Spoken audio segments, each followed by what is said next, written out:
Hello friends, आज हम लोग ईवीएस से रिलेटेड आपके एग्जाम में जो भी प्रश्न पूछे गए हैं उन्हीं प्रश्नों में से आज हम लोग 60 प्रश्न देखेंगे। यह 60 प्रश्न आपके प्रीवियस ईयर में पूछे गए सभी प्रश्न होंगे। तो आइए शुरू करते हैं इस वीडियो को। देखते हैं हम लोग पहला प्रश्न इस प्रकार से दिया हुआ है। झूम खेती के अंतर्गत झारखंड के किसानों द्वारा अपनाए जाने वाले तरीकों के संबंध में नीचे दिए गए कथनों पर विचार कीजिए। कथन ए है, एक फसल काटने के पश्चात जमीन को कुछ वर्ष तक आराम करा देते हैं। ये कथन सही है।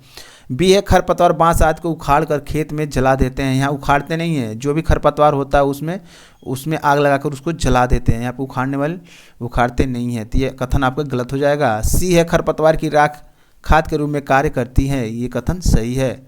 जो भी खरपतवार होता है जिसको जलाते हैं वो खाद के रूप में काम करती है। और डी है, जब ज़मीन की खेती के लिए तैयार हो जाती है तो बीज बोने से पहले उसे गहराई तक जोता जाता है, यानी ज़मीन को गहराई तक यहाँ पे जोता नहीं जाता है। ये भी आपके ऑप्शन गलत हो जाएंगे, क्योंकि जो भी आपकी ज़मीन होते हैं उसमें बस हल्के उखेड़ कर उसमें बीज डाल दिया जाता है। तो ऑप्शन सी इसका सही उत्तर हो जाएगा। ए और सी ऑप्शन इसका सही होगा। नेक्स्ट क्वेश्चन हम लोग देखेंगे। भारत में त्योहारों का एक समूह जो पूर्णिमा के दिन मनाया जाता है, यानी पूर्णिमा के दिन कौन से त्यौहार मनाए जाते हैं, इनमें से कुछ त्यौहार दिया हुआ है। पहला है दिवाली, होली, रक्षाबंधन। होली गुरु नानक जन्मदिन या मकर संक्रांति दिया है। होली, रक्षाबंधन, गुरु नानक जन्मदिन दिया है। और डी है दिवाली, होली और महाशिवरात्रि। तो इसका सही उत्तर आपका ऑप्शन सी हो जाएगा। होली, रक्षाबंधन और गुरु नानक जन्मदिन ये पूर्णिमा के दिन मनाया जाता है।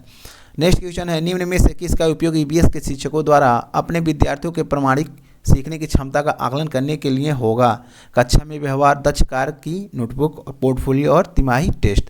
तो जहाँ पोर्टफोलियो की बात आ जाए ईवीएस में तो ये ऑप्शन बेस्ट रहता है बच्चों के प्रामाणिकता सीखने की क्षमता का आकलन करने के लिए। नेक्स्ट क्वेश्चन हम लोग देखेंगे। निम्न में से 3 राज्यों के उस समूह को चुनिए जिनके समुद्र तट बंगाल की खाड़ी पर है, यानी जो बंगाल की खाड़ी है उससे सटे हुए जो भी आपके राज्य हैं उनको चुनना है। क्या आंध्र प्रदेश, पश्चिम बंगाल या केरल हैं। फिर बी है आंध्र प्रदेश, उड़ीसा या गुजरात है। सी है आंध्र प्रदेश, तमिलनाडु या उड़ीसा है। और ऑप्शन डी है आंध्र प्रदेश, असम या तमिलनाडु है। तो बंगाल की खाड़ी पे आपके आंध्र प्रदेश है, तमिलनाडु है और उड़ीसा है। तो ऑप्शन सी इसका सही उत्तर हो जाएगा।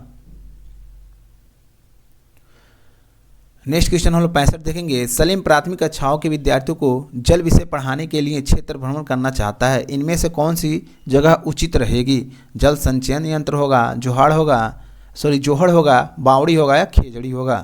तो इसका सही उत्तर आपका देखिए यहाँ जल संचयन ये भी हो जाएगा, जोहड़ भी हो जाएगा और बावड़ी भी हो जाएगा। लेकिन जो खेजड़ी है, खेजड़ी एक पेड़ होता है, तो जल संचयन के लिए खेजड़ी का ये भ्रमण करना सही नहीं होगा। तो ऑप्शन डी इसमें गलत हो जाएगा, जबकि बाकी सब ऑप्शन आपके सही हो जाएंगे। तो कुट ए, बी और सी सही होगा।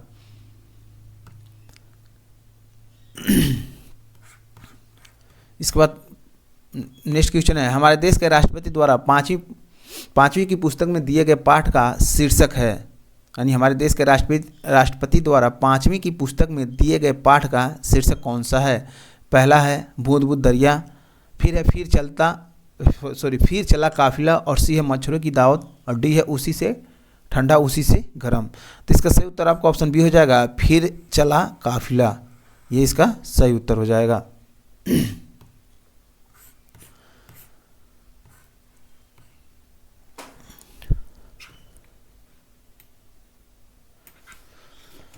आगे हम लोग देखेंगे। प्रश्न 67 है, उस क्रियाकलाप को चुनिए जो अन्य क्रियाकलापों से भिन्न है। चाय बनाना, तैरना, कंघी करना, आटा गूंथना। इनमें से कौन सी ऐसी क्रिया है जो अन्य क्रियाओं से भिन्न है? जैसे कंघी करना, आटा गूंथना, तैरना और चाय बनाना। इनमें से कौन सी क्रिया है जो इन चारों में से एक ऐसी क्रिया है जो भिन्न है? तो इसका सही उत्तर आपका ऑप्शन सी हो जाएगा, तैरना है हो जाएगा। बाकी कंघी करना, आटा गूंथना और चाय बनाना तो हम लोग,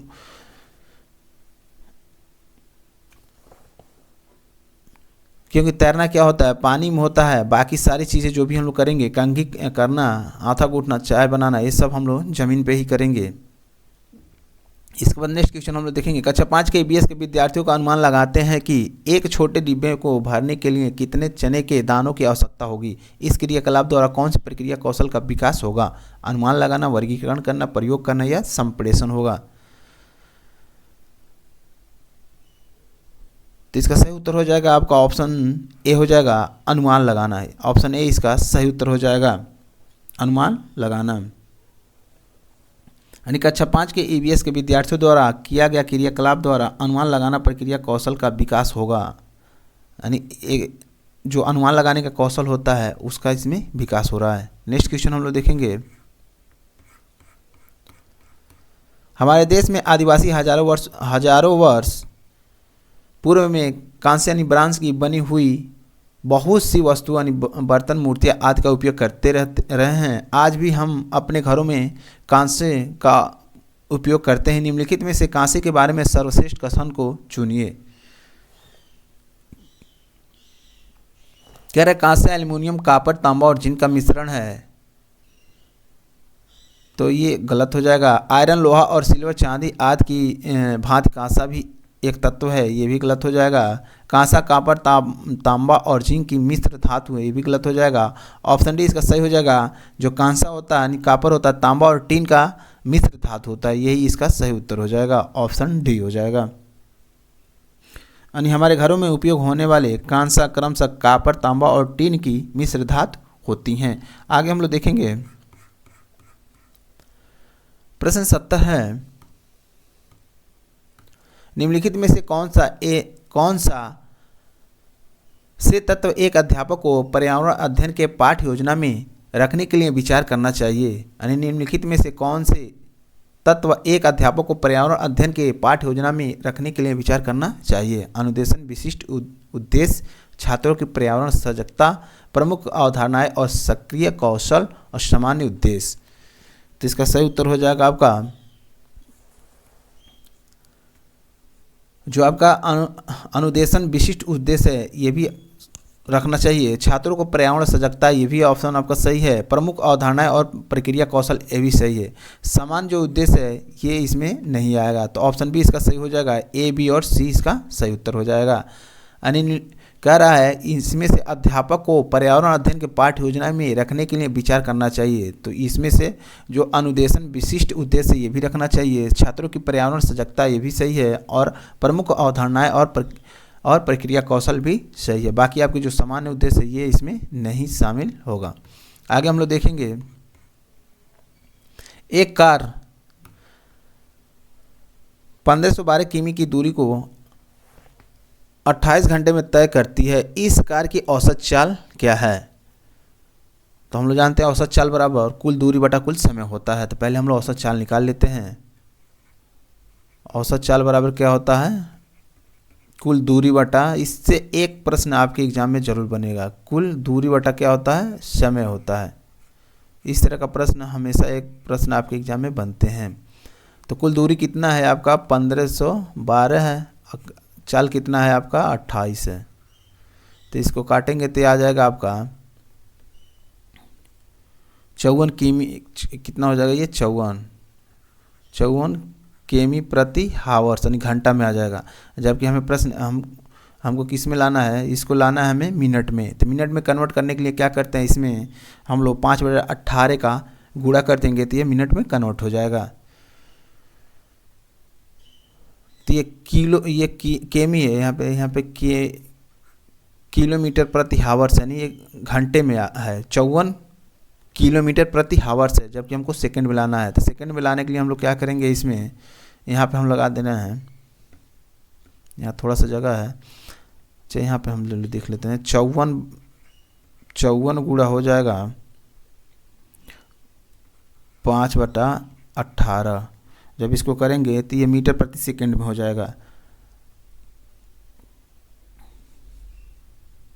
तो ये हो जाएगा 18 × 54 हो जाएगा, 5 × 15, यानी 15 मीटर प्रति क्या हो जाएगा? सेकंड हो जाएगा।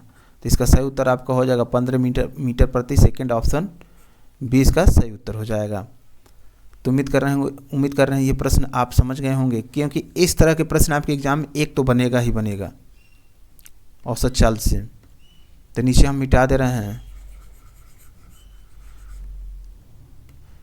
प्रश्न को, एक बार और हम लोग देख लेते हैं। प्रश्न दिया है एक कार 1512 किलोमीटर की दूरी को 28 घंटे में तय करती है। इस कार की औसत चाल बताना है। तो औसत चाल बराबर होता है कुल दूरी बटा कुल समय होता है। तो इसका कुल दूरी आपका 1512 है।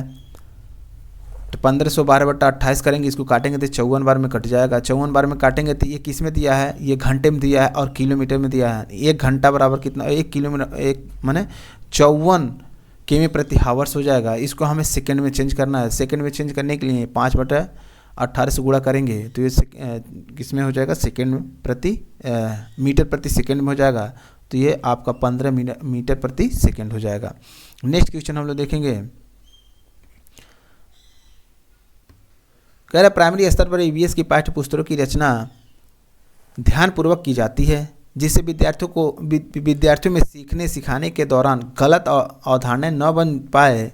आपके अनुसार पाठ्य पुस्तकों की कौन सी विशेषताएं इसके लिए सबसे उपयुक्त हैं? महत्वपूर्ण तत्वों की परिभाषाएं पाठ्य पुस्तकों में दी जाए।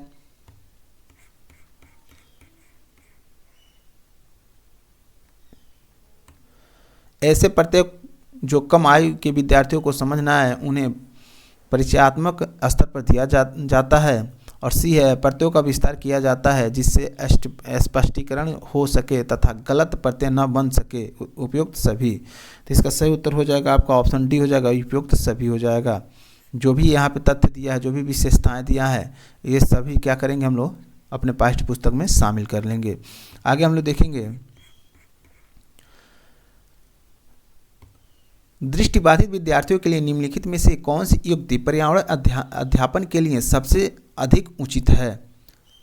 यहाँ दृष्टिबाधित जो बच्चे जिन बच्चों को दिखाई नहीं देता है, ऐसे विद्यार्थियों के लिए पर्यावरण अध्ययन के लिए सबसे अधिक उचित क्या है? श्रवण पाठ्य पुस्तक तैयार की जाए, स्पष्ट वस्तुओं या बड़े अक्षरों में विषय वस्तु का उपयोग किया जाए।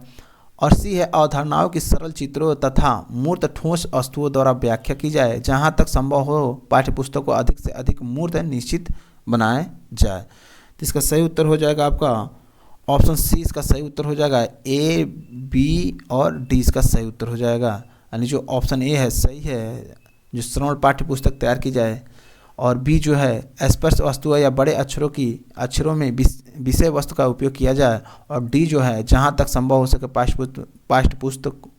पाठ्य वस्तु को अधिक से अधिक मूर्त निश्चित बनाएं। और जो सी कह रहा है अवधारणाओं की सरल चित्रों तथा, यहाँ चित्र की बात कर रहा है, जबकि यहाँ पे हम लोग पढ़ रहे हैं दृष्टिबाधित विद्यार्थियों के बारे में, तो ये ऑप्शन है हम लोग का गलत हो जाएगा। आगे हम लोग देखेंगे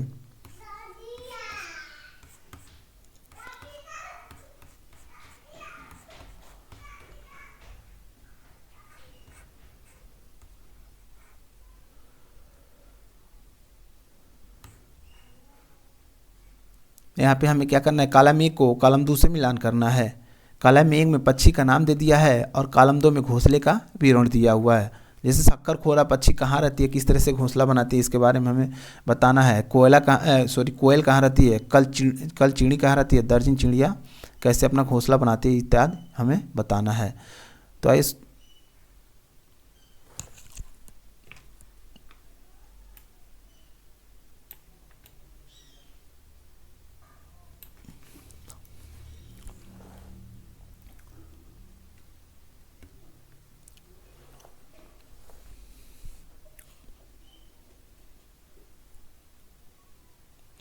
तो यहाँ पे जो शक्करखोरा है यह छोटे पेड़ की डाली पर लटका घोंसला, इसमें बाल, बारीक घास, पतली टहनियाँ, सूखे पत्ते, कपड़े के चीथड़े आदि होते हैं इनके घोंसले में। तो ये पहले का जो ए है इसका आपका यानी यहाँ पे ए हो जाएगा, ए का चौथा हो जाएगा। यानी शक्करखोला का घोंसला इस तरह से होता है। और कोयल का घोंसला कैसे होता है? कोयल क्या करता है, अपना घोंसला स्वयं नहीं बनाती है, यह कौवा इस पक्षी के लिए घोंसला बनाता है जिसमें यह अंडे देती है। तो बी का पहला हो जाएगा। क्या होता है, जो भी कोयल होती है अपना घोंसला नहीं बनाती है, एक कौवा जो भी घोंसला बनाता है उसमें ये जाके अंडे दे देती है और वो घोंसला अपना लेती है। कल चिड़ी जो होता है ये सड़क के किनारे पत्थरों के बीच घोंसला, उसके ऊपर पौधों की टहनियाँ, जड़ें, बाल, रुई बिछी होती है। यानी ये जो दूसरा है ये कलचीड़ी का घोंसले का विशेषता है, ये सी हो जाएगा। और जो आपका सी है डी है दार्जिलिंग चिड़िया। दार्जिलिंग चिड़िया क्या करती है, झाड़ी पर दो पत्तों को नुकीली चोंच से सिलकर बनाया गया घोंसला यानी घोंसला को बनाती है। यानी दो अपने नुकीली चोंच से क्या करती है, पत्ती को सिलकर घोंसला बनाती है। तो ये डी हो जाएगा। तो इसका सही उत्तर हो जाएगा ए का 4 हो जाएगा, बी का 1 हो जाएगा, सी का 3 और डी का सी का 2 और डी का 3 हो जाएगा। तो ऑप्शन डी इसका सही उत्तर हो जाएगा। इस तरह से हम लोग देख लेंगे। नेक्स्ट क्वेश्चन हम लोग देखेंगे।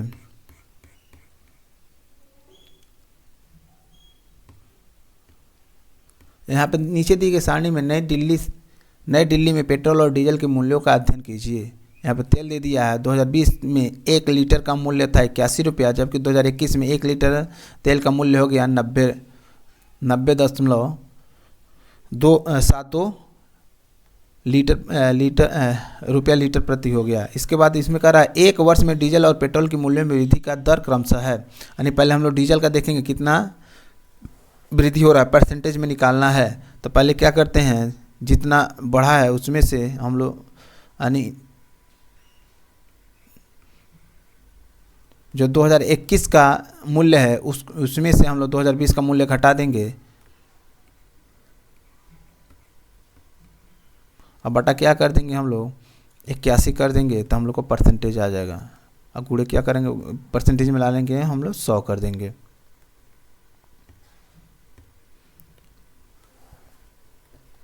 इसके बाद हम लोग काटा पीटी करेंगे तो कितना आ जाएगा आपका 12% आएगा। कितना आ जाएगा, ये 12% आ जाएगा। इसमें से घटा के हम लोग काटा पीटी करेंगे तो कितना आ जाएगा, ये 12% आ जाएगा। इसी प्रकार से हम लोग पेट्रोल का निकालेंगे। पेट्रोल का निकालने के लिए क्या करेंगे, 102 में से 102.12 माइनस क्या कर देंगे 92 हम लोग कर देंगे। अब बटा हम लोग क्या कर देंगे 92 कर देंगे। अब गुणे 100 करेंगे। 100 क्यों करेंगे, क्योंकि हमें परसेंटेज मिलाना है। इसको काटा पीटी करेंगे तो कितना आ जाएगा 11% आ जाएगा। यानी कितना हो रहा है 12% और 11% की क्या हो रहा है, वृद्धि हो रहा है। तो ऑप्शन ए इसका सही उत्तर हो जाएगा, 12% और 11% की वृद्धि।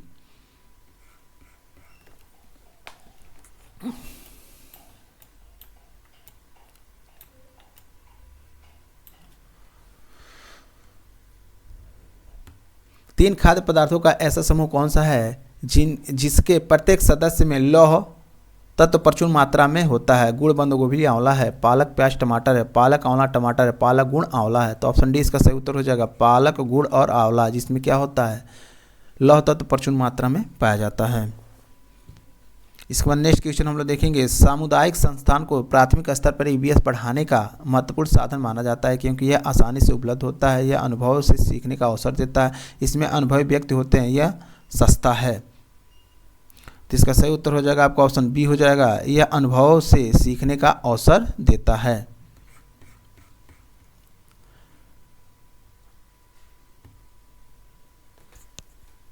प्रश्न 78 हम लोग देखेंगे।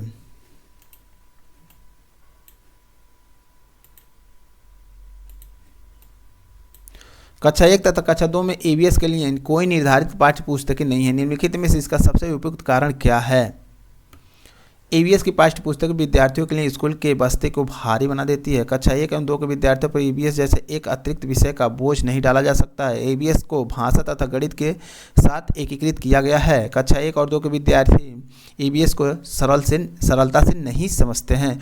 तो ऑप्शन सी हो जाएगा, ईवीएस को भाषा तथा गणित के साथ एकीकृत करके पढ़ाया जाता है। यानी भाषा के साथ और गणित के साथ क्या होता है, ईवीएस को भी पढ़ाया जाता है।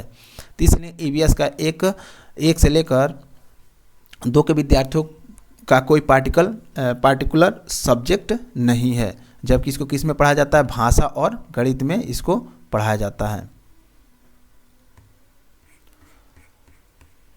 एक ईवीएस के शिक्षक के लिए विद्यार्थी के ईवीएस के ज्ञान का मूल्यांकन करते हुए निम्न में से कौन सी पद्धति सही है।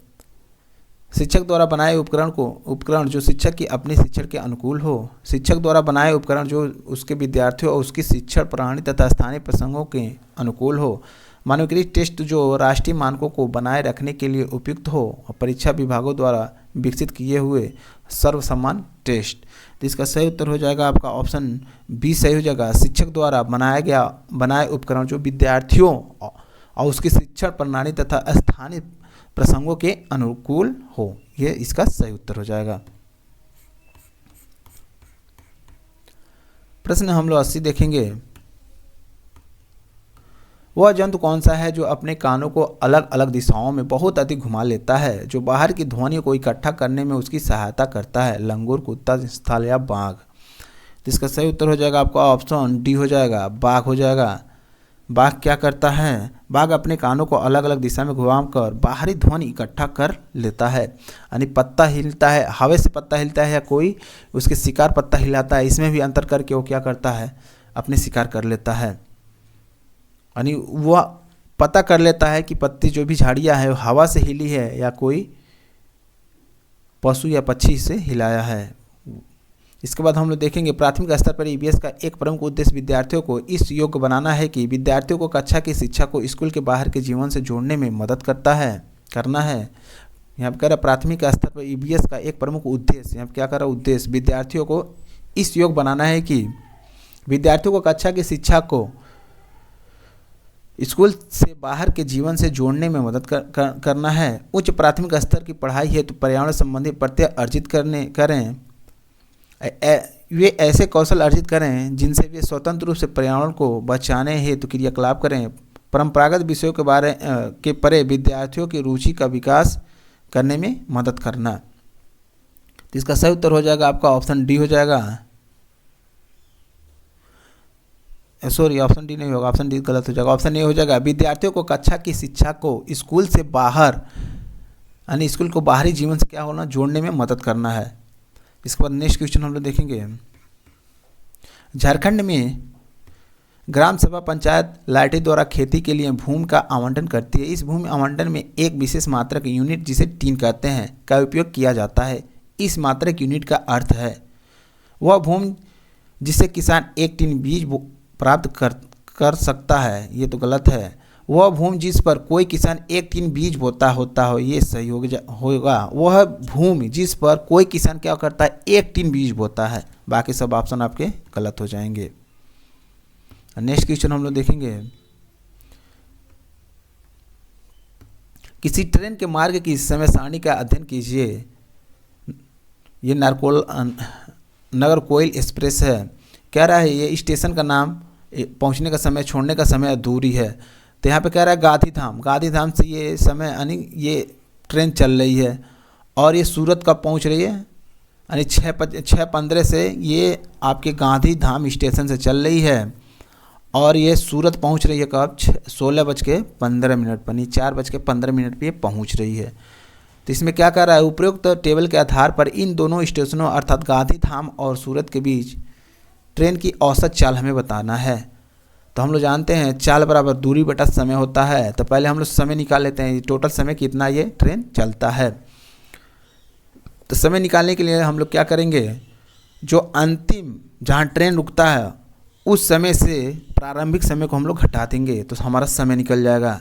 यानी हम लोग 6:15 से 6:15 में से क्या करेंगे?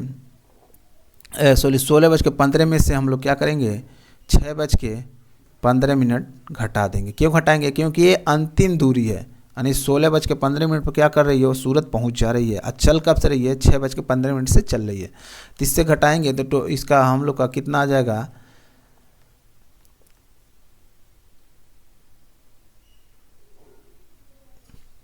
कितना आ जाएगा हम लोग का? ये 10 घंटे हो जाएगा। कितना आ जाएगा? 10 घंटे आ जाएगा, 10 हावर्स हो जाएगा। क्योंकि 15 से 15 जाएगा तो 15 कट जाएगा, 16 में से 6 घंटा निकल जाएगा, 10 आवर्स हम लोग का शेष बच जाएगा। यहाँ पर तो हमें समय पता हो गया, समय कितना हो गया? अब हम लोग का 10 घंटा हो गया। अब हमें क्या निकालना है? दूरी निकालना है। दूरी दिया है, हमें औसत चाल निकालना है। तो औसत चाल बराबर दूरी बटा समय होता है। तो हम लोग लिखेंगे औसत चाल बराबर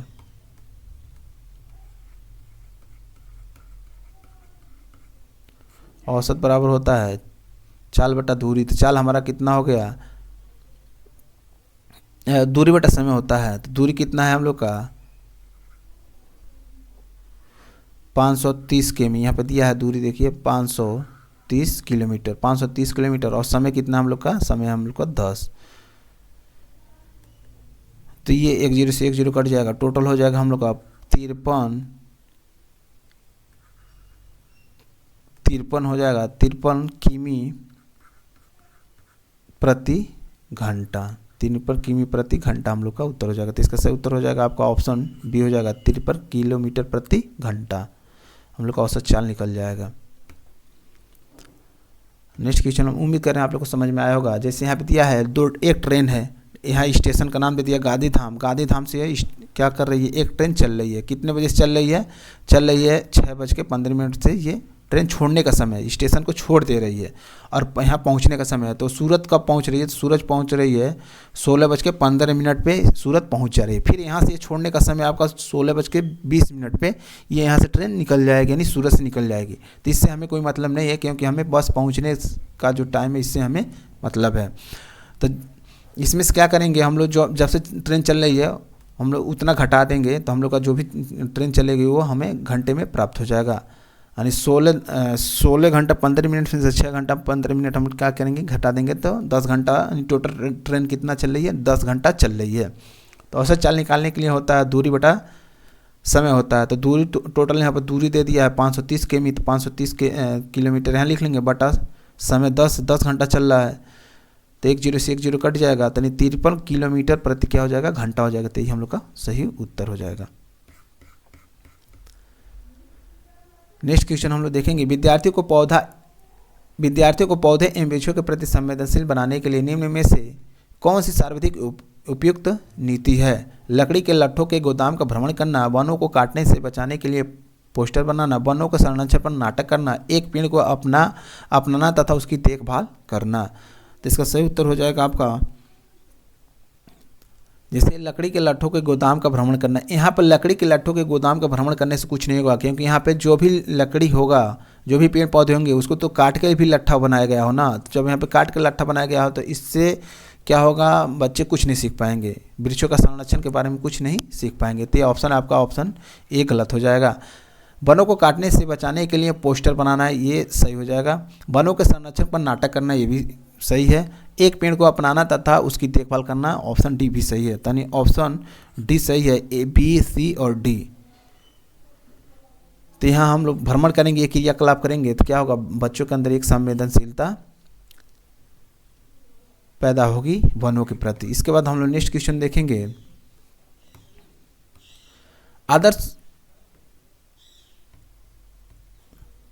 आदर्श रूप से निम्नलिखित में से कौन सा विकल्प विद्यार्थियों द्वारा किए गए क्रियाकलापों के पश्चात उनके सीखने के लिए होना चाहिए। घर पर किए गए क्रियाकलाप, ईवीएस की कॉपी में रिकॉर्ड बनाए रखना, शिक्षक द्वारा क्रियाकलापों का स्पष्टीकरण, कक्षा में आपसी विचार विमर्श। कह रहा है आदर्श रूप से निम्न में से कौन सा विकल्प विद्यार्थियों द्वारा किए गए क्रियाकलापों के पश्चात उनके सीखने के लिए होना चाहिए। तो इसमें सही, इसका सही उत्तर ऑप्शन डी हो जाएगा। कक्षा में आपसी विचार विमर्श से बच्चे बहुत अच्छे से सीखते हैं। नेक्स्ट क्वेश्चन हम लोग देखेंगे, पेड़ पौधे पशु परिवार एवं मित्र नामक थीम का हिस्सा है, इस प्रकार के स्थान का कारण है। विद्यार्थियों को इस योग बनाना कि पेड़ पौधे एवं पशुओं को अपने परिवारों का हिस्सा माने। और इधर हम थोड़ा इधर इसका कुछ ऑप्शन दे दिया है, इसको हम लोग देखेंगे।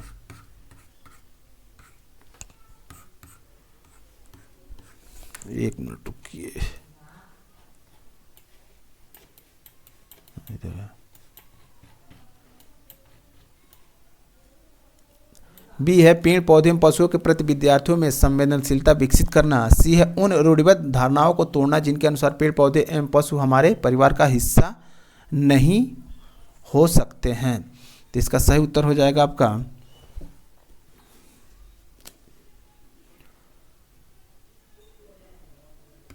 सही उत्तर आपका ऑप्शन ए और बी हो जाएगा।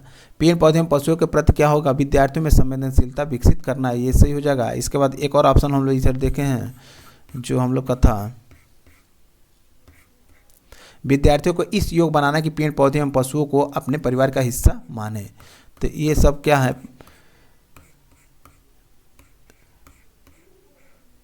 तो ऑप्शन बी इसका सही उत्तर हो जाएगा। नेक्स्ट क्वेश्चन हम लोग देखेंगे, कन्नौज शहर इत्र के लिए प्रसिद्ध है। यह शहर भारत के किस राज्य का जिला है जिसका नाम है उत्तराखंड, गुजरात, उत्तर प्रदेश या महाराष्ट्र। यानी कन्नौज जो शहर है वह इत्र के लिए प्रसिद्ध है। कह रहा है यह शहर यानी कन्नौज शहर भारत के किस राज्य के का जिला है, यानी किस राज्य में कन्नौज है, उस राज्य का नाम हमें बताना है। उत्तराखंड, गुजरात, उत्तर प्रदेश या महाराष्ट्र। तो इसका सही उत्तर हो जाएगा आपका ऑप्शन सी हो जाएगा, उत्तर प्रदेश। कन्नौज कहाँ है, उत्तर प्रदेश में। और कन्नौज किस लिए फेमस है, इत्र के लिए। नेक्स्ट क्वेश्चन हम लोग देखेंगे, तीसरी कक्षा के विद्यार्थी अपने परिवार के सदस्यों के विषय में सीखते हुए चौथी कक्षा में परिवार वृक्ष की ओर बढ़ते हैं तथा पाँचवीं कक्षा में परिवार प्रागमन के विचार की तरफ बढ़ते हैं। इस थीम में पाठ्यचर्या उपागम है। कह रहा है समान से विशिष्ट या स्थानीय से वैश्विक। तो इसका सही उत्तर हो जाएगा स्थानीय से कहाँ जा रहे हैं, ये वैश्विक की ओर जा रहे हैं। पहले क्या होता है, तीसरी कक्षा में विद्यार्थी अपने परिवार के सदस्यों के विषय में सीखते हैं तो उसके स्थानीय लोग हो गए, तथा चौथी कक्षा में परिवार वृक्ष की ओर बढ़ते हैं तथा पाँचवीं कक्षा में परिवार परागम के विचार की तरफ बढ़ते हैं। इस थीम को पाठ्यचर्या उपागम है। तो इसका कौन हो जाएगा, स्थानीय से कहाँ जा रहे हैं ये लोग, वैश्विक की ओर। इसमें कह रहा है कि यानी विद्यार्थी कक्षा तीसरी से चौथी तथा पाँचवीं तक आते आते परिवार प्रागम के विचार की तरफ बढ़ते हैं। यह थीम पाठ्यचर्या के स्थानीय से वैश्विक उपागम का क्या है, हिस्सा है। आगे हम लोग देखेंगे, हमारे देश के एक राज्य में प्रेक्षण करने पर यह पाया गया कि वहाँ के ग्रामीण क्षेत्रों के अधिकांश मकान मजबूत बांस के खंभे पर बने हैं।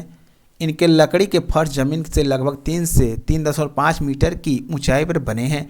मकानों की दीवारें भी लकड़ी की बनी हैं। यहाँ भारी वर्षा होने के कारण मकानों की छतें समांतर ढालू हैं। यह कौन सा राज्य है, गुजरात है, असम है, उत्तराखंड या बिहार है।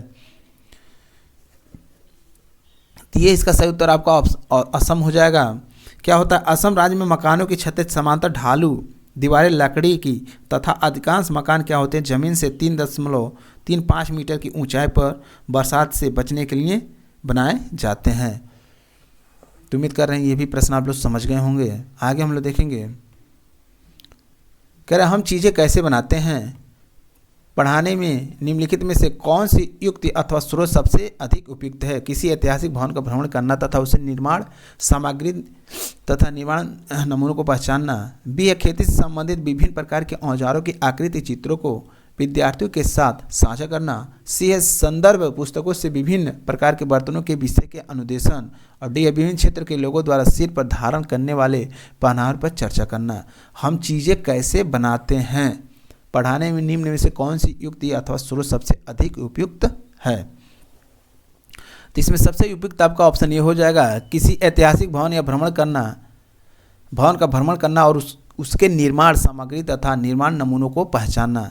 तभी तो पता चलेगा ये सब कैसे भवन, कैसे एक घर बनता है, इसमें क्या क्या चीज़ें लगती हैं। आगे हम लोग देखेंगे,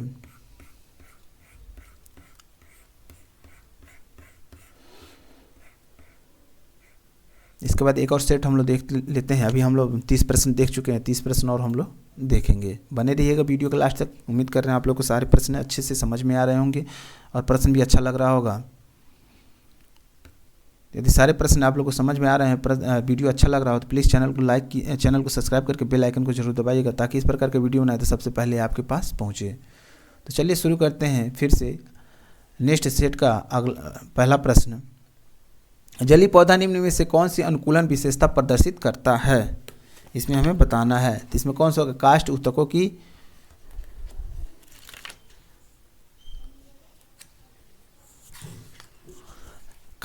की अच्छी मात्रा, जड़ों की अच्छी प्रणाली, विच्छेदित पत्ते या मूल गोप।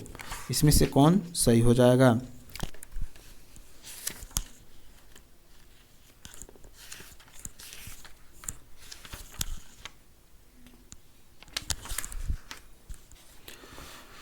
तो इसका सही उत्तर आपका ऑप्शन सी हो जाएगा, विच्छेदित पत्ते हो जाएंगे। कौन से होंगे, ऑप्शन सी इसका सही उत्तर हो जाएगा, विच्छेदित पत्ते।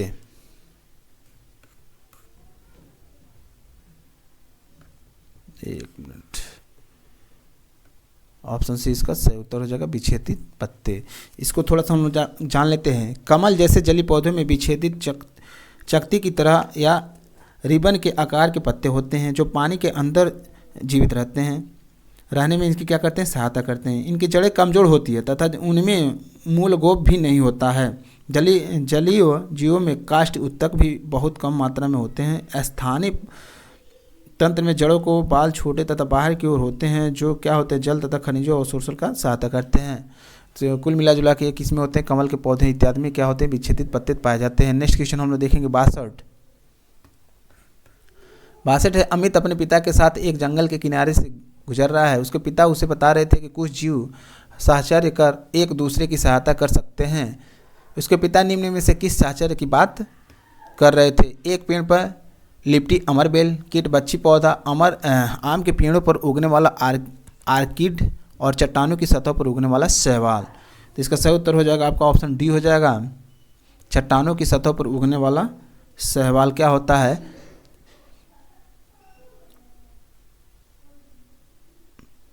कह रहा है कि शैवाल एक साहचर्य है जो कि कोई और कवक की अंतःक्रिया का परिणाम है। कवक काई से भोजन और आश्रय प्राप्त करता है तथा बदले में उसे भोजन तैयार करने के लिए अवशोषित पोषक तत्व प्रदान करता है। इस संबंध में दोनों एक दूसरे की क्या करते हैं, सहायता करते हैं। आम के पेड़ पर उस आर्किड पेड़ पर उगी अमरबेल तथा कीट बच्ची पौधा इस प्रकार के संबंध नहीं बनाते हैं जिसमें भागीदारी एक दूसरे की सहायता करते हैं। यानी साहचर्य का मतलब ये होता है कि एक दूसरे की सहायता करना, एक दूसरे से जुड़े रहना और एक दूसरे से जुड़े रहने से अपने जीवन को यापन करना। जैसे एक पेड़ पर लिपटी अमरबेल क्या करती है, जो पेड़ से लिपटी अमरबेल है वो पेड़ से तो लिपटी है, ये पेड़ से अपना काम तो चला ले पाती है, लेकिन अमरबेल से पेड़ को किसी प्रकार का फायदा नहीं होता है। कीट पक्षी पौधा भी इसी प्रकार का है। आम के पेड़ पर उगने वाला आर्किड, ये सेम क्या होता है, आर्किड आम के पेड़ पर तो उग जाता है जिससे क्या कहता है, आम के पेड़ पर आश्रित है, लेकिन आर्किड से आम के पेड़ को किसी प्रकार से फ़ायदा नहीं होता है। जबकि जो भी आपके चट्टानों की सतह पर उगने वाला जो शैवाल होता है वो काई से क्या करते हैं, काई और शैवाल एक दूसरे से क्या करते हैं, साझा करके अपना जीवन यापन करते हैं। आगे हम लोग देखेंगे निम्न में से किन पशुओं में देखने और सुनने की क्षमता सबसे अधिक होती है? चीते, बाघ, डॉल्फिन या गिद्ध। पशुओं में देखने और सुनने की क्षमता सबसे अधिक होती है चीते, बाज, डॉल्फिन या गिद्ध में। किसी में होती है? तो ऑप्शन ए हो जाएगा चीते में। यानी दिए गए विकल्पों में चीते को देखने तथा सुनने की शक्ति सबसे अधिक होती है। यह रात में हमसे 6 गुना बेहतर देख सकते हैं। हमसे कितना? 6 गुना बेहतर देखते हैं, 6 गुना। याद रखिएगा, हम सब कितना देखते हैं? 6 गुना बेहतर रात में देख सकते हैं। इसकी सुनने की शक्ति भी विभिन्न आवाज़ों को पहचानने में सहायता करती है। विभिन्न दिशाओं में अपने कानों को क्या करते हैं, घुमा सकते हैं। यानी ये क्या करते हैं, अपने जो भी कान इनका होता है ये विभिन्न दिशाओं में घुमा सकते हैं और किस दिशा से आवाज़ आ रही है उसका ये लोग अनुमान भी लगा सकते हैं। इसके बाद नेक्स्ट क्वेश्चन हम लोग देखेंगे, बगुले को प्राय भैंसे की पीठ पर कुछ खाते हुए देखा जाता है। इस साहचर्य में क्या होता है? पक्षी को लाभ होता है और भैंस को हानि होती है। पक्षी और भैंस दोनों को लाभ होता है, केवल भैंस को लाभ होता है, केवल पक्षी को लाभ होता है। तो 64 का सही उत्तर आपका ऑप्शन बी हो जाएगा, पक्षी और भैंस दोनों को क्या होता है, लाभ होता है। कैसे लाभ होता है इसके बारे में हम लोग जानेंगे। बगुले को प्राय भैंस की पीठ से परजीवों को खाते हुए देखा जाता है। वे मक्खियों तथा अन्य काटने वाले कीटों को क्या करते हैं, खाते हैं, जो मवेशियों के लिए हानिकारक होते हैं। यह एक आपसी संबंध है जिससे दोनों भागीदारों का क्या होता है, लाभ होता है। यानी जो भी भैंसे को काटने वाले कीटे होती हैं उनका क्या करता है, ये बगुला खा जाता है, जिससे भैंस को भी आराम मिलता है और बगुले का क्या होता है, पेट भर जाता है। यानी एक दूसरे से क्या होते हैं, लाभ पा रहे हैं। आपके पिता की माता का पति आपका क्या लगता है? रीजनिंग का सवाल है, बहुत इजी सवाल है रीजनिंग का। पहले तो जानेंगे आपके पिता के माता यानी आपकी दादी, और दादी का पति क्या हो गया, दादा। ऑप्शन सी इसका सही उत्तर हो जाएगा।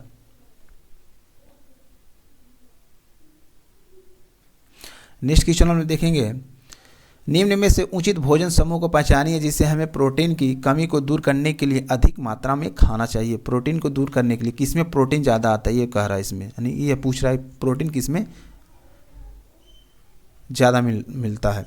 अनाज, गुड़ और खट्टे फल, दूध, दालें और मांस, दूध, खट्टे फल और अंडे, अनाज, शहद और गुड़। तो इसका सही उत्तर हो जाएगा आपका ऑप्शन बी हो जाएगा। दूध, दालें और मांस में क्या होता है, प्रोटीन अधिक मात्रा में मिलती है। यानी दूध, अंडे, मांस, मछली तथा दलहन, चने, लोबिया, दालें और मटर प्रोटीन के अच्छे क्या होते हैं, स्रोत होते हैं। दालों में वसा कम मात्रा में तथा प्रोटीन अधिक मात्रा में होता है।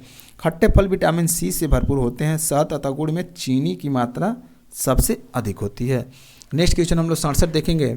निम्नलिखित में से कौन सा खाद्य घटक मानव शरीर द्वारा पचाया एवं अवशोषित नहीं किया जाता है। यानी क्या होता है, मानव शरीर द्वारा पचाया एवं अवशोषित नहीं होता। कौन से ऐसे घटक हैं, वसा है, प्रोटीन है, सुक्रोज या सेलुलोज हैं। तो इसका सही उत्तर आपका ऑप्शन डी हो जाएगा। सेलुलोज को क्या करते हैं हम लोग, ना तो पचा सकते हैं ना तो इसका अवशोषित कर सकते हैं।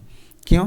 क्योंकि सेलुलोज एक प्रकार का क्या होता है, जटिल कार्बोहाइड्रेट है जो ग्लूकोज के अणुओं से मिलकर बनता है। इसे मानव शरीर द्वारा पचाया नहीं जा सकता है क्योंकि सेलुलोज को पचाने वाला एंजाइम यानी सेलुलेस मानव शरीर में नहीं होता है।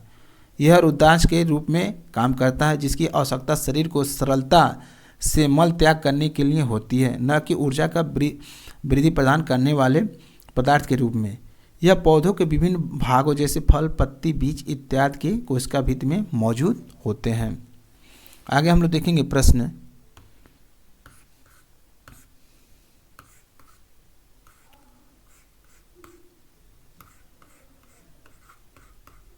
प्रश्न 68 है, पृथ्वी पर कितने प्रतिशत ताज़ा जल झीलों, नदियों, नालों तथा पोखरों के रूप में है। पृथ्वी पर कितने प्रतिशत ताज़ा जल झीलों, नदियों, नालों तथा पोखरों के रूप में है। 0.36, 22.4, 7.2 और 80%। यानी 22% दिया है, 72 और 80%। इसमें से कौन सा सही हो जाएगा। 68 का सही उत्तर आपका ऑप्शन ए हो जाएगा। 0.36% पानी ही क्या होता है, ताज़ा और पीने योग्य मीठा जल होता है। इसके बाद नेक्स्ट क्वेश्चन हम लोग देखेंगे, जल की अस्थायी कठोरता को किस प्रकार से दूर किया जा सकता है। जल की कठोरता को कैसे हम लोग दूर कर सकते हैं। तो इसका सही उत्तर हो जाएगा आपका ऑप्शन डी हो जाएगा, उबालकर। पानी में अस्थायी कठोरता का कारण है कैल्शियम तथा मैग्नीशियम के बाइकार्बोनेट की उपस्थिति है। इसे पानी को उबालकर दूर किया जा सकता है। पानी में अस्थायी कठोरता का कारण कैल्शियम तथा मैग्नीशियम के क्लोराइड एवं सल्फेट होते हैं। आगे हम लोग देखेंगे प्रश्न 70 है, निम्नलिखित में से कौन सी विशेषताएं पूर्णतः ग्रामीण आवासों से संबंधित है। कृषि बहुमंजिल, जहां बहुमंजिल आ जाएगा तो यहाँ पे ग्रामीण में बहुमंजिल नहीं होते। कंक्रीट की इमारतें, साधारण जीवन, निरक्षरता, ये भी नहीं है। कह रहे हरियाली, भीड़, बस्तियां, बहुमंजिल इमारतें गांव में नहीं होती हैं।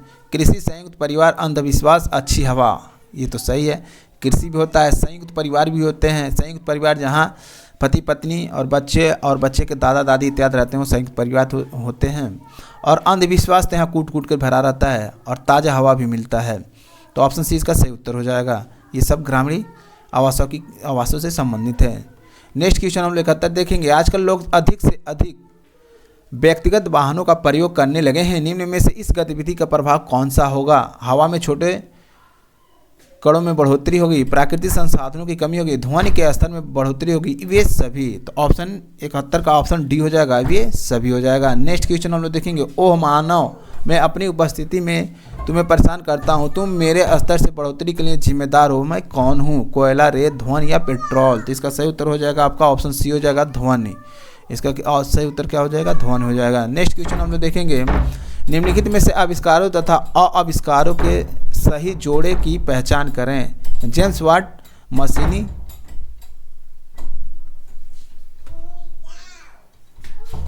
एक मिनट,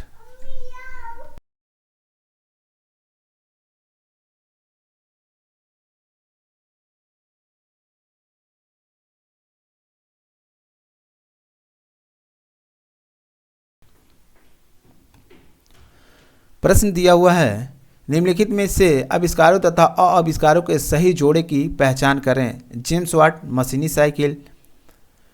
बी है जोसेफ एम जेफ्स एटियन, मेटगोल्फायर, गर्म हवा का गुब्बारा। गैरेट आंगस्टस मोर्गन या यातायात संकेत। डी दिया है बिलवर राइट और ओवरव्हील राइट या हवाई जहाज। तो इसका सही उत्तर हो जाएगा, इसमें क्या कर रहा है, जोड़े की सही पहचान करना है, सही जोड़े की पहचान करना है, इसमें से सही जोड़े की पहचान करना है।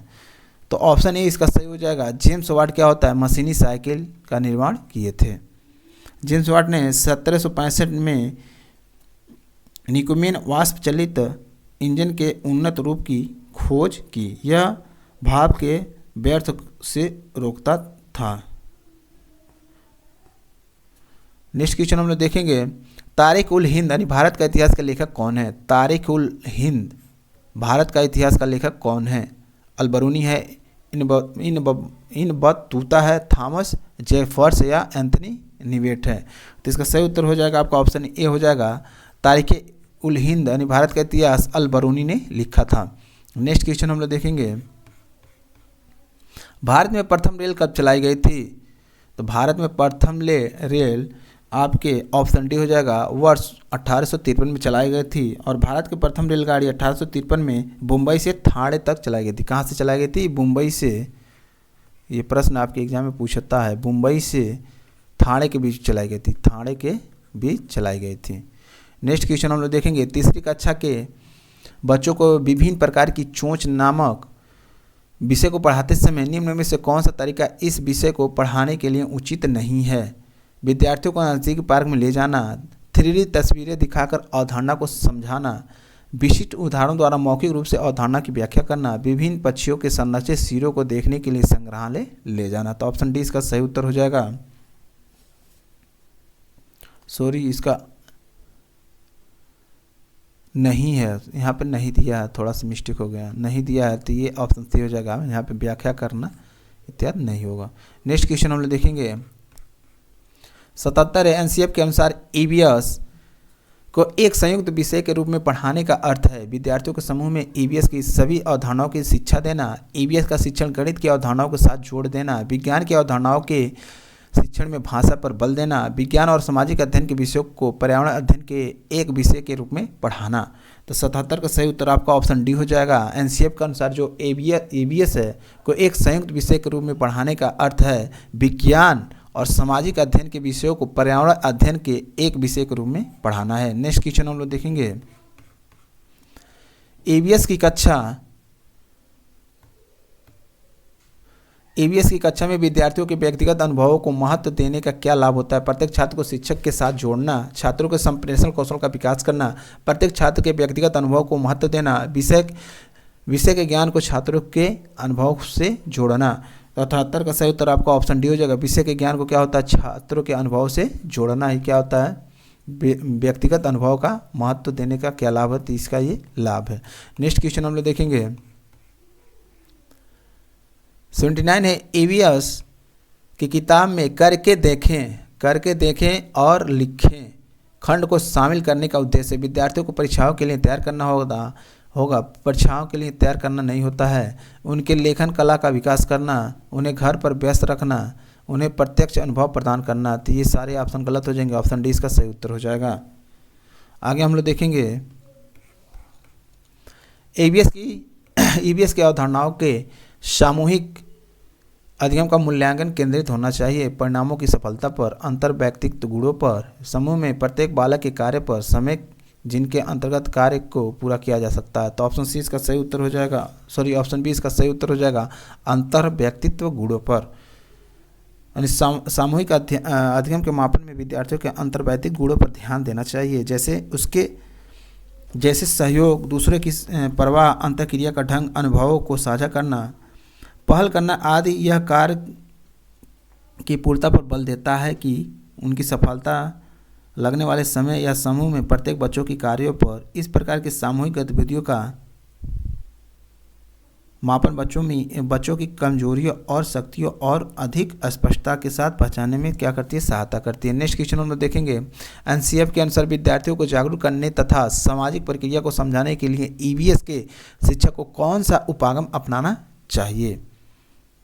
जागरूक करने तथा सामाजिक प्रक्रिया को समझाने के लिए इनमें से कौन सी प्रक्रिया को अपनाना चाहिए। अंतर्राष्ट्रीय से राष्ट्रीय, राष्ट्रीय से अंतर्राष्ट्रीय, घरेलू से स्कूली या स्कूली से घरेलू। तो इसका सही उत्तर आपका ऑप्शन बी हो जाएगा, राष्ट्रीय से अंतर्राष्ट्रीय। राष्ट्रीय से अंतर्राष्ट्रीय। नेक्स्ट क्वेश्चन हम लोग देखेंगे, निम्न में से कौन सी भूमिकाएं सह पाठ्यक्रम गतिविधियों से मेल नहीं खाती है? सामाजिक, नागरिक और सांस्कृतिक मूल्यों का विकास करना। कह रहा है निम्न में से कौन सी भूमिकाएं सह पाठ्यक्रम गतिविधियों से मेल नहीं खाती है? सामाजिक, नागरिक और सांस्कृतिक मूल्यों का विकास करना, पाठ्यक्रम से अतिरिक्त ज्ञान प्रदान करना, सह ज्ञान के विकास के लिए एजेंट की भूमिका निभाना, और डी है व्यक्तिगत भिन्नताओं की पहचान करना। तो 82 का सही उत्तर आपका ऑप्शन बी हो जाएगा, पाठ्यक्रम से अतिरिक्त ज्ञान प्रदान करना। इसके बाद नेक्स्ट क्वेश्चन हम लोग देखेंगे,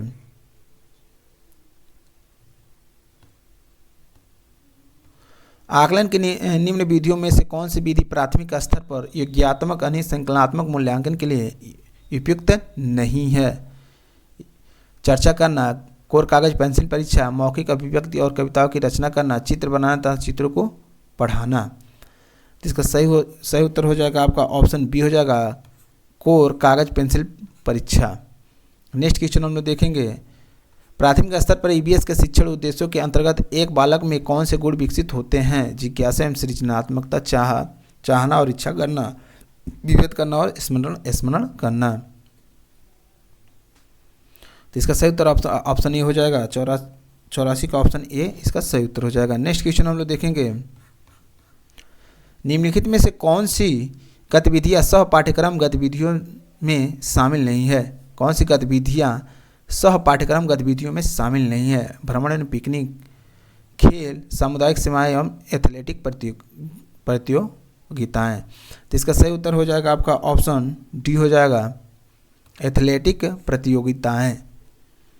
कह रहे हैं निम्न में से कौन सी गतिविधि सह पाठ्यक्रम गतिविधियों में शामिल नहीं है?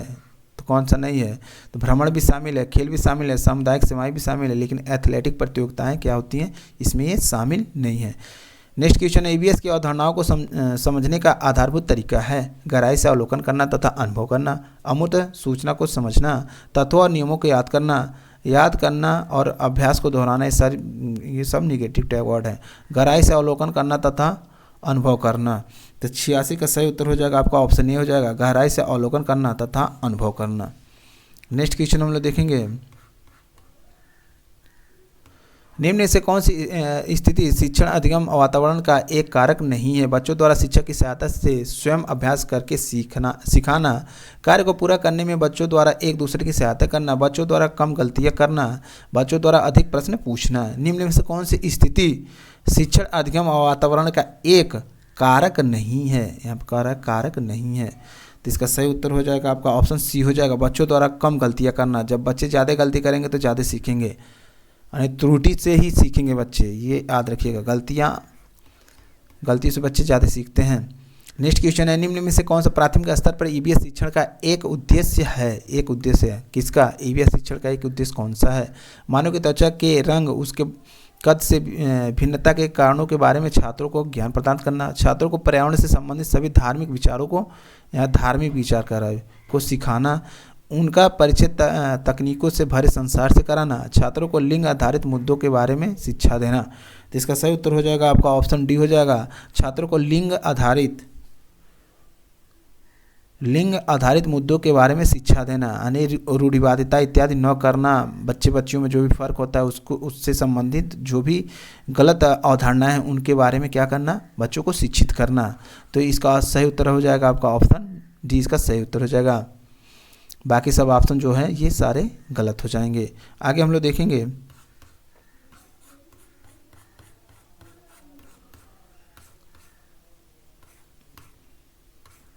बस 2 प्रश्न और बचा है, इसको हम लोग देख लेते हैं। इसके बाद हम लोग का प्रश्न ये सेट खत्म हो जाएगा। प्रश्न है, एक कक्षा में एक शिक्षक अपने छात्रों को पर्यावरण सुरक्षा के ऊपर कुछ सुझाव देना चाहता है। पर्यावरण को प्रदूषित होने से बचाने के लिए निम्न में से सबसे बेहतर उपाय कौन सा है? बार बार यात्रा करने से बचें, कारों में शीशा रहित पेट्रोल का प्रयोग करना, स्कूटर और कारों की अपेक्षा साइकिल रखना, यात्रा करने के लिए सार्वजनिक परिवहन का प्रयोग करना। तो ऑप्शन डी इसका सही उत्तर हो जाएगा।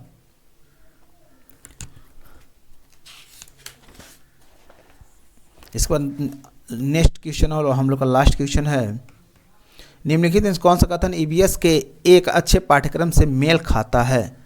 यह सभी आधारभूत अवधारणाओं को सीखने पर बल देता है, बल नहीं देना चाहिए। इसमें पाठ के दौरान दिए जाने वाले प्रश्नों की अपेक्षा पाठ के अंत में अधिक प्रश्न शामिल किए जाते हैं, ये भी गलत है। यह छात्रों को उनके प्राकृतिक वातावरण से जोड़ने में सहायता करता है। ऑप्शन सी इसका सही और सटीक उत्तर है। यह प्रकृति की विभिन्न प्रक्रियाओं के लिए संसार में प्रयोग किए जाने वाले अधिक से अधिक शब्दों में शामिल होता है, तो भी गलत हो जाएगा। तो उम्मीद कर रहे हैं आप लोग को ये 60 प्रश्न बहुत ही पसंद आए होंगे, इससे कुछ ना कुछ आप लोग सीखे होंगे। यदि आप हमारे चैनल पर पहली बार आए तो प्लीज़ चैनल को सब्सक्राइब कीजिएगा, वीडियो को लाइक करके शेयर कीजिएगा। फिर मिलते हैं अगले वीडियो में, तब तक के लिए जय हिंद, वंदे मातरम।